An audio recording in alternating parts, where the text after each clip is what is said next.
So, which is better, MBBS in Russia और MBBS in Uzbekistan? So, recently मैंने Uzbekistan की काफ़ी facilities visit करी और रशिया की तो हम ऑलरेडी काफ़ी सारी कर चुके हैं। तो कहाँ पे क्या बेटर है वो सब कुछ हम एक्सप्लेन करेंगे, आपको एक प्रॉपर कंपैरिजन वीडियो देंगे और सबसे मेन बात आपको जो रियलिटी है वो बताएंगे। तो वहाँ पे मैंने फैक्टर्स लिखे हैं अलग अलग, तो कंपैरिजन के लिए तो वन बाय वन वो सारे फैक्टर्स के बारे में हम डिस्कस करने वाले हैं। तो अगर आप प्लान करो अब्रॉड के लिए देन एक रियलिस्टिक वीडियो आपके लिए होने वाली है, आपको एग्जैक्ट आइडिया लग जाए कहाँ पे क्या सिस्टम है, कहाँ पे क्या सिनेरियो है, लाइफस्टाइल, एजुकेशन क्वालिटी, सब कुछ लाइक हम डिस्कस करेंगे इस एक ही वीडियो में और एंड तक आपको आंसर मिल जाएगा कि आपको कौन सा चूज करना चाहिए। ना सबसे पहले स्टार्ट करते हैं विद ट्रैवलिंग। तो उज़्बेकिस्तान जो है डायरेक्ट फ्लाइट चलती है इंडिया से मल्टीपल स्टेट से ताशकंद के लिए, और ताशकंद में जो एक्चुअली वहाँ से जितनी भी सिटीज है, समरकंद है, बुखारा है, अंडीजान, फरगाना, इन सब में आप बाय बस, बाय ट्रेन, बाय प्लेन किसी भी वे से ट्रैवल कर सकते हो, क्योंकि ज्यादा डिस्टेंस पे है नहीं, वही 300 किलोमीटर, 500 किलोमीटर, 600 किलोमीटर मैक्सिमम ऐसे रहता है मेनली। तो इन सिटीज में आप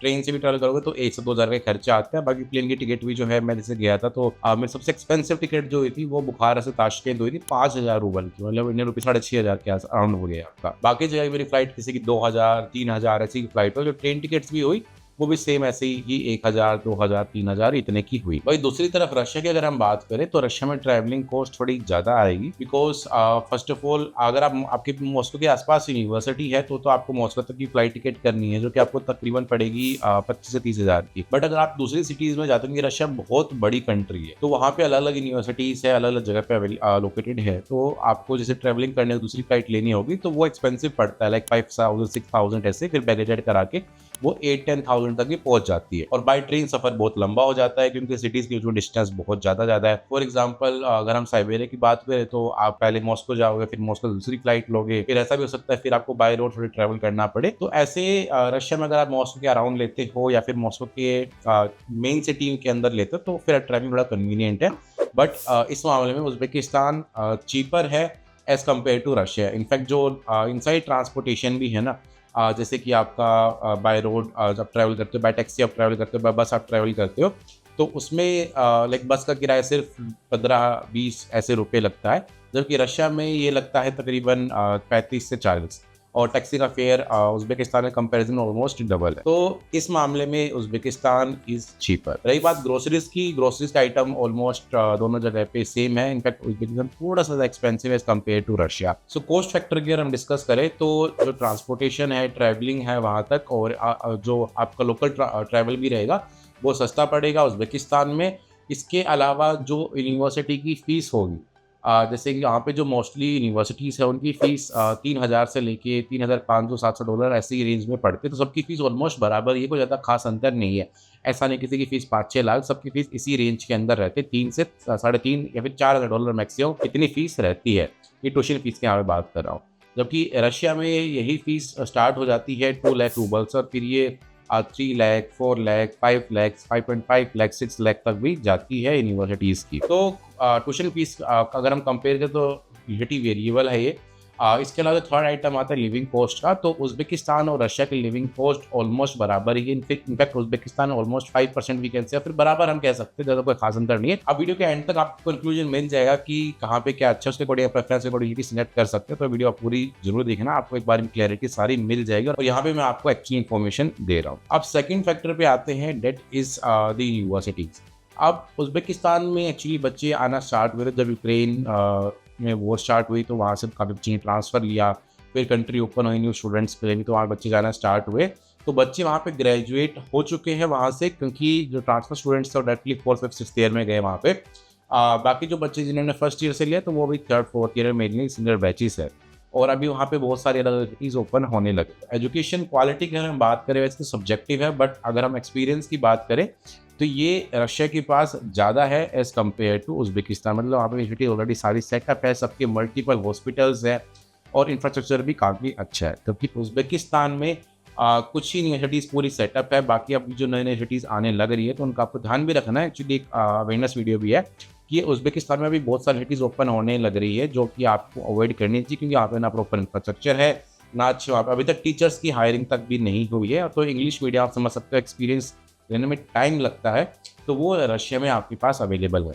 ऐसा नहीं उज़्बेकिस्तान में यूनिवर्सिटीज़ अच्छी नहीं, कुछ यूनिवर्सिटीज़ अच्छी है जो कि almost equal education quality provide करती है, बट वो बहुत ही लिमिटेड ऐसी यूनिवर्सिटीज़ है ना, कौन-कौन सी सिटीज़ उसके लिए आप कॉन्टैक्ट कर सकते हो और आपको सारी डिटेल्स आपको दे दें। इसी में अगर हम हॉस्पिटल एसोसिएशन की बात करें तो उज़्बेकिस्तान में यूनिवर्सिटीज़ कुछ सिटीज़ से खुद के हॉस्पिटल्स हैं, बाकी जो नई सिटीज़ आने लग रही है उनका भी कोई मेन हॉस्पिटल्स नहीं, वो बनने की स्टेज पर है या फिर अभी वो एप्लीकेशंस वगैरह कर रहे हैं। जबकि रशिया में ऑलरेडी वहाँ पे गवर्नमेंट यूनिवर्सिटी पूरी सेटअप है, तो उनके मल्टीपल हॉस्पिटल्स हैं, अलग-अलग सिटीज़ में अलग-अलग डिपार्टमेंट्स हैं और काफ़ी एडवांस्ड हॉस्पिटल्स हैं यूनिवर्सिटीज़ के। एक्चुअली उज़्बेकिस्तान में मैंने जो सिटीज़ विज़िट करे थे, उनमें कुछ सिटीज़ ऐसी थी जिनके एक्चुअल में बहुत अच्छे हॉस्पिटल्स थे और वहाँ पेशेंट फ्लो भी अच्छा था। तो like it depends on the university. Uzbekistan में like we can say 4 to 5 ऐसी मेडिकल यूनिवर्सिटीज़ है जहाँ का इंफ्रास्ट्रक्चर काफ़ी अच्छा है।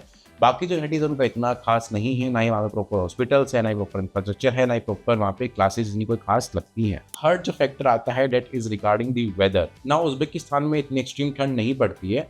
वहाँ पे टेम्परेचर लाइक माइनस में जाता है, बट वो बहुत थोड़े टाइम के लिए माइनस में जाता है। स्नोफॉल भी 1-2 महीने मैक्सिमम 3 महीने रहती है और वो भी लाइक टेम्परेचर फिर वो -1 -2 डिग्री के अराउंड ये रिवॉल्व करता है। तो वो मैनेजेबल है थोड़ा-सा। जबकि अगर हम रशिया में देखते हैं तो मॉस्को के अराउंड जो एरिया है या फिर उससे जो नीचे एरिया है उसको अगर हम छोड़ दें, तो बाकी जो रशिया है, जैसे साइबेरियन रशिया है, फिर फार ईस्टर्न रशिया है, तो और अपर नॉर्दर्न रशिया है, जैसे आपका अरखानगल्स एंड इन सब में हो गया। यहाँ पे ठंड काफ़ी ज़्यादा पड़ती है, काफ़ी लंबे टाइम के लिए रहती है, लाइक 4 टू 5 मंथ्स ठंड रहती है, यहाँ पे स्नोफॉल होती है और वेदर जो है एवरेज -10 -15 के अराउंड रहता है विंटर्स में।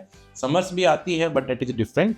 तो लाइक समर्स में टेम्परेचर 25 डिग्री 30 डिग्री 35 डिग्री तक भी जाता है। जो मॉस्को और मॉस्को से जो नीचे वाला एरिया है, मतलब आपको ईस्ट नहीं जाना, मॉस्को से नीचे या फिर वेस्ट या फिर बिल्कुल नीचे, तो वहाँ पे जो है ठंड इतनी नहीं पड़ती, वही 1 महीना 1.5 महीना स्नोफॉल वगैरह होती है। तो वेदर के मामले में Uzbekistan is less colder than Russia. Next आते हैं फूड के ऊपर। तो इंडियन मैस मैंने देखा उज़्बेकिस्तान में ऑलमोस्ट सभी सिटीज़ के अंदर इंडियन मैस अवेलेबल है और रशिया में अगर हम डिस्कस करें तो कुछ ही ऐसी मेडिसिटीज़ है जहाँ पे प्रॉपर इंडियन मैस अवेलेबल है, तो ये रहेगा। बाकी काफ़ी सिटीज़ ऐसी भी है जहाँ पे सेल्फ कुकिंग रहती है, खुद से खाना आपको बनाना होगा। ग्रोसरीज वगैरह आपको हर जगह पे मिल जाती है, जितने भी फ्रूट्स वगैरह है, सब्जी वगैरह सब मिल जाता है, इतना कोई डिफरेंस नहीं है, दोनों जगह पे ही मिलता है। रही बात फास्ट फूड चेन्स की, तो वो रशिया में ज़्यादा ऑप्शंस है और वेजिटेरियन ऑप्शंस अगर आप बाहर बना बनाया खाते हो तो वेजिटेरियन ऑप्शन ज़्यादा मिलते हैं रशिया में as compare to in Uzbekistan. तो ये हो गया आपका फूड का। नेक्स्ट है हॉस्टल्स। अब हॉस्टल जो है अगेन डिपेंड करता है यूनिवर्सिटी के ऊपर। लाइक कुछ सिटीज़ के उज़्बेकिस्तान में हॉस्टल्स अच्छे, बहुत अच्छे थे, कुछ के अच्छे नहीं थे जहाँ पे बहुत ज़्यादा ओवर क्राउडेड था या फिर जहाँ पे यूनिवर्सिटी ने अच्छे से हॉस्टल फैसिलिटीज़ नहीं प्रोवाइड करी, वहाँ पे हॉस्टल फैसिलिटीज़ इतनी अच्छी नहीं है। रशिया की अगर हम डिस्कस करें तो लाइक कुछ हॉस्टल्स इतने खास नहीं है, कुछ मीडियम भी है, कुछ एवरेज है और कुछ बहुत अच्छे हॉस्टल्स, प्रीमियम टाइप हॉस्टल्स भी मिल जाते हैं, तो वो डिपेंड करता है यूनिवर्सिटी के ऊपर। देखो मेन चीज़ क्या होती है कि आपकी एक्चुअल प्रेफरेंस क्या है, एक्चुअली आपकी नीड्स क्या है, तो उसके अकॉर्डिंग आप फिर कंट्री को देखते हो और वहाँ पे फिर यूनिवर्सिटीज़ आप कंपेयर कर सकते हो कि यहाँ पे ये फैसिलिटीज़ अवेलेबल है, बट उसके लिए आपको एक जेन्युइन कंसल्टेंसी चाहिए जो कि आपको एक्जैक्टली रियलिटी बता सके, क्योंकि ऐसा ना हो कि आपको बता दे कुछ और मिले फिर कुछ।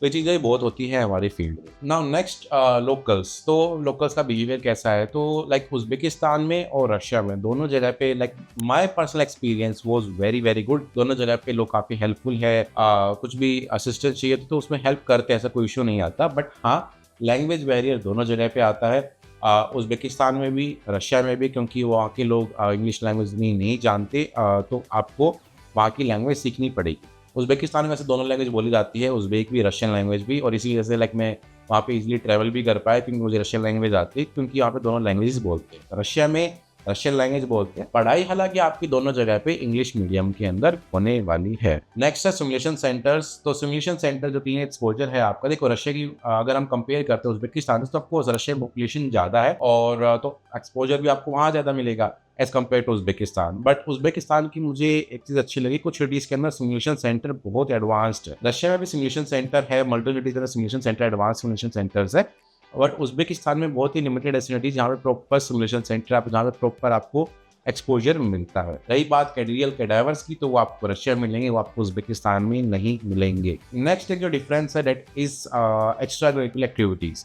तो उज़्बेकिस्तान में आपको काफ़ी रूल्स रेगुलेशन फॉलो करने पड़ती है। नाउ नेक्स्ट आते हैं लाइफ पर। देखो एक चीज़ बहुत ऑनेस्ट बताता हूँ आपको, उज़्बेकिस्तान आप जाओ अगर आपको ये चाहिए कि मुझे बस वहाँ पे जाना है, अपनी पढ़ाई करनी है। अब्रॉड में ऑनेस्टली आपको बताऊँ, आपको सेल्फ स्टडी काफ़ी करनी पड़ती है। उज़्बेकिस्तान कंट्री उन बच्चों के लिए अच्छी है जिनको लगता है कि हमें ज़्यादा डिस्ट्रैक्शंस नहीं चाहिए, हमें ज़्यादा एक्टिविटीज़ में पार्टिसिपेट नहीं करना, हमें ज़्यादा ट्रैवलिंग नहीं करनी, तो और सिर्फ मेरे को एक ही वहाँ पे जाना है, पढ़ाई करनी है, मेरे को इंडियन मैथ्स वहाँ पे मिल जाए तो और मैं अपना पढ़ लूँ और फिर इंडिया के एग्जाम क्वालिफाई कर लूँ। जबकि रशिया में जो है आपको एक्सपोजर ज़्यादा मिलता है, लाइक वहाँ पे अलग अलग कंट्रीज से बच्चे पढ़ने आते हैं। इनफैक्ट बहुत सारी कंट्री 60-70 कंट्रीज से बच्चे पढ़ने आते हैं।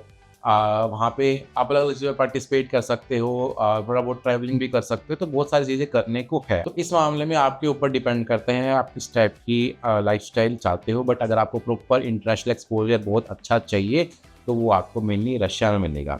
देखो ओवरऑल घूम फिर के एक बात आती है कि कौन सी कंट्री बेटर है, क्योंकि यही मेन टॉपिक है। देखो बेटर ये डिपेंड करता है बच्चे के ऊपर। दोनों जगह पे जो डिफरेंस है वो मैंने आपको बता दिया। सिमिलैरिटी ये है कि दोनों आईएनएमसी गाइडलाइन फॉलो करती है, लोग काफ़ी अच्छे हैं, लैंग्वेज बैरियर आता है, ठंड पड़ती है, रशिया में थोड़ी ज़्यादा पड़ती है, यहाँ कम पड़ती है। एक जो फैक्टर है वो कोस्ट है कि उज़्बेकिस्तान में आपकी काफ़ी कम कोस्ट में एमबीबीएस की पढ़ाई कंप्लीट हो जाएगी, इनमें आपको मिल जाएगी वहाँ पे। और वहाँ पे जो ट्रैवलिंग वगैरह की कॉस्ट है वो कम है, बट लिविंग कॉस्ट और ग्रोसरीज वगैरह की कॉस्ट है वो ऑलमोस्ट सिमिलर। रशिया में आपको better international exposure, clinic exposure मिलेगा, फैसिलिटीज़ ज़्यादा मिलेगी। उज़्बेकिस्तान में बहुत ही लिमिटेड एसएनडीज है जो कि हम रशिया से कंपेयर कर सकते हैं। तो उज़्बेकिस्तान में अगर आप प्लान कर रहे हो तो फिर आप जो अच्छी यूनिवर्सिटीज, जो प्रॉपर वेल एस्टेब्लिश यूनिवर्सिटीज है उन्हीं में आप जाइए। मतलब कौन कौन सी यूनिवर्सिटीज उज़्बेकिस्तान में अच्छी है, तो अभी हमारे ब्लॉग्स वगैरह काफी सारे यूट्यूब पे आ जाएंगे या फिर आ चुके होंगे, तो आप वो देख सकते हो। रशिया की ऑलरेडी हम बना चुके हैं, तो इसके लिए आप हमसे एक फ्री काउंसलिंग सेशन ले सकते हो जिसमें हम आपको एक्चुअल हर कॉलेज के बारे में बताते हैं कि यहाँ पे ये अच्छा है, यहाँ पे ये ड्रॉबैक है, यहाँ पे ये बेनिफिट है, और उसके अकॉर्डिंग फिर आप एक प्रॉपर डिसीजन ले सकते हो। क्योंकि हमारा यही मोटिव रहता है कि आपको हम रियलिटी बताएं और उसके अकॉर्डिंग आपकी जो रिक्वायरमेंट्स है कि आपको क्या क्या चाहिए एग्जैक्टली चाहिए, उसके अकॉर्डिंग फिर आप यूनिवर्सिटी चूज कर सको, and that will be the best university for you. Just keep in mind आप किस पर्पज के लिए आप वहाँ पे जा रहे हो, पढ़ाई वो अच्छे से करनी होगी। कहीं पे भी आप पढ़ते हो, I am sure you will be definitely successful in your any exam you give and you will become a good doctor. So thank you for watching this video and have a good day.